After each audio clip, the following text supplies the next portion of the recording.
আসসালামু আলাইকুম প্রিয় দর্শক, সবাই কেমন আছেন? আশা করছি ভালো আছেন। তো আজকে আমি আবারও হাজির হয়ে গেছি একদমই ইউনিক নাস্তা রেসিপি নিয়ে। আজকে আমি দারুণ স্বাদের একটা নাস্তা বানিয়ে দেখাবো। তো ভিডিওটি প্রথম থেকে শেষ পর্যন্ত দেখার অনুরোধ রইল, আর ভালো লাগলে অবশ্যই লাইক দিয়ে চ্যানেলটাকে সাবস্ক্রাইব করে আমার পাশে থাকবেন। তো এই দারুণ স্বাদের নাস্তাটা বানানোর জন্য প্রথমে আমি নিয়ে নিচ্ছি একটা বড় সাইজের বাটি আর একটা টেনা, নিয়ে নিচ্ছি 2 কাপ আটা। আটাটা ভালো করে চেলে নিলাম। এবার আর 1 কাপ আমি নিয়ে নিচ্ছি, মোট আমি 3 কাপ আটা নিয়েছি। আর আটা দিয়ে এই নাস্তাটা বানাবো। আর এখানে দিয়ে দিচ্ছি 2 টেবিল স্পুন ঘি। এই চামচার 2 চামচা ঘি দিয়ে দিলাম, আর 2 চামচা সাদা তেল। ঘিটা দিলে নাস্তাটা খাস্তা হবে, আর তেলটা দিলে নাস্তাটা ক্রিস্পি হবে। তো আপনারা চাইলে শুধু ঘি দিয়েও করতে পারেন কিংবা সাদা তেল দিয়েও করতে পারেন। আর দিয়ে দিচ্ছি স্বাদ মতো লবণ, কালো জিরে আর জোয়ান। তার আগে আমি খুব ভালো করে ময়াম করে নিয়েছি তেলের সঙ্গে আটাটাকে দিয়ে অল্প অল্প করে জল দিয়ে আমি একটা সফট ডো করে নেব। ডোটা কিন্তু খুব নরম করা চলবে না, আর খুব শক্ত করাও চলবে না, মিডিয়াম সাইজে করে কিন্তু মেখে নিতে হবে। তো ময়াম করে খুব সুন্দর করে আমি মেখে নিয়েছি। এবার আমি এটাকে রেস্টে রেখে দেবো 10 মিনিটের জন্য ঢাকা দিয়ে। আর এদিকে আমি ডাল নিয়েছি, ডালটাকে এইভাবে সিদ্ধ করে নিতে হবে। আর এইগুলোকে আমি শিলনোড়ায় বেটে নেব। এখানে নিয়েছি কাঁচা লঙ্কা, রসুন আর আদা, এটিকেও বেটে নেব। তো বন্ধুরা, সবগুলো আমি বেটে নিয়েছি। দিয়ে দিচ্ছি স্বাদ মতো লবণ, দিয়ে দিচ্ছি গোটা লঙ্কা গুঁড়ো, আর দিয়ে দিচ্ছি চাট মশলা, আর অল্প একটু দিয়ে দিচ্ছি জিরে গুঁড়ো, দিয়ে দিচ্ছি গোটা একটু জিরা। এবার আমি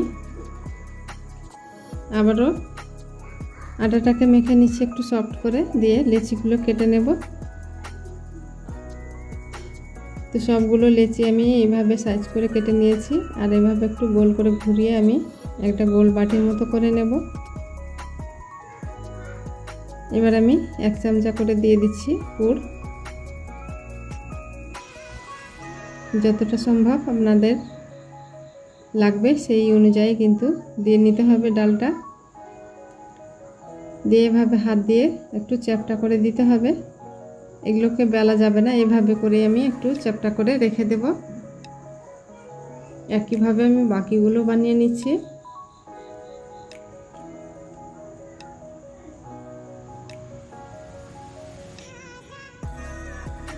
এবার আমি উপর থেকে একটু করে তেল মাখিয়ে দিচ্ছি, ড্রাই যেন না হয়ে যায়। আর এর উপরে আমি আবারও নাস্তাগুলো রাখবো, তো লেগে যাবে না। তো সবগুলো নাস্তা আমার বানানো হয়ে গেছে। এদিকে আমি চুলোয় তেল চাপিয়ে দিয়েছি। তেলটাকে হালকা মিডিয়াম গরম করে আমি নাস্তাগুলোকে দিয়ে দিচ্ছি একটা একটা করে।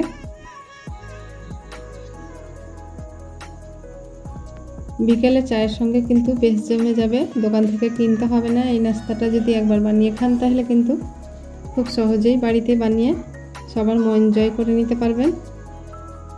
তো উল্টে পাল্টে কিছু সময় ধরে একদম লো ফ্লেমে আমি এগুলোকে ভেজে নেব।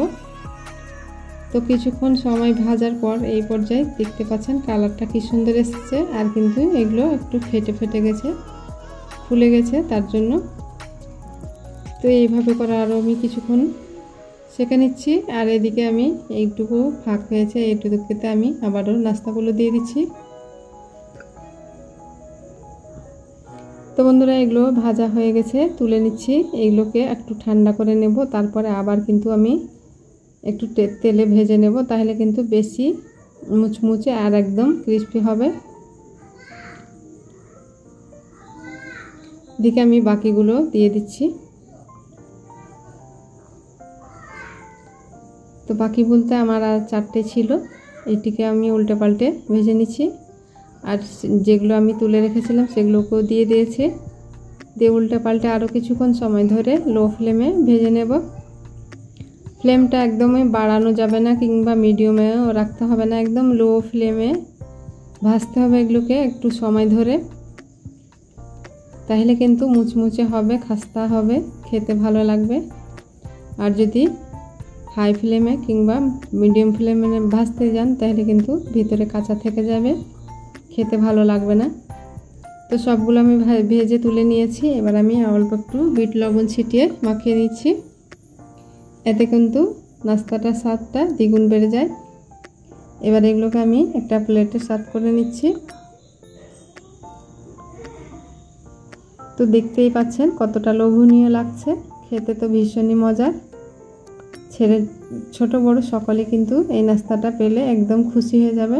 আর আমি এদিকে কিছু টমেটো সস নিয়েছি, আর এদিকে পেঁয়াজ কুচি, লঙ্কা কুচি এগুলো দিয়ে কিন্তু খেতে ভীষণই মজার হয়। দোকানেও দেখবেন যে এই সব জিনিস দিয়ে কিন্তু আপনাদেরকে এই নাস্তাটা সার্ভ করবে।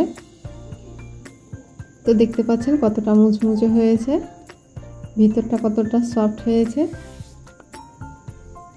তো বন্ধুরা, কেমন লাগলো ভিডিওটি? আশা করছি ভালো লেগেছে।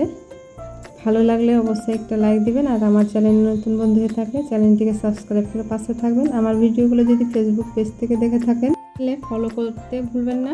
এতক্ষণ সঙ্গে থাকার জন্য অসংখ্য ধন্যবাদ। দেখা হচ্ছে নেক্সট ভিডিও নিয়ে। ততক্ষণ সবাই ভালো থাকবেন, সুস্থ থাকবেন।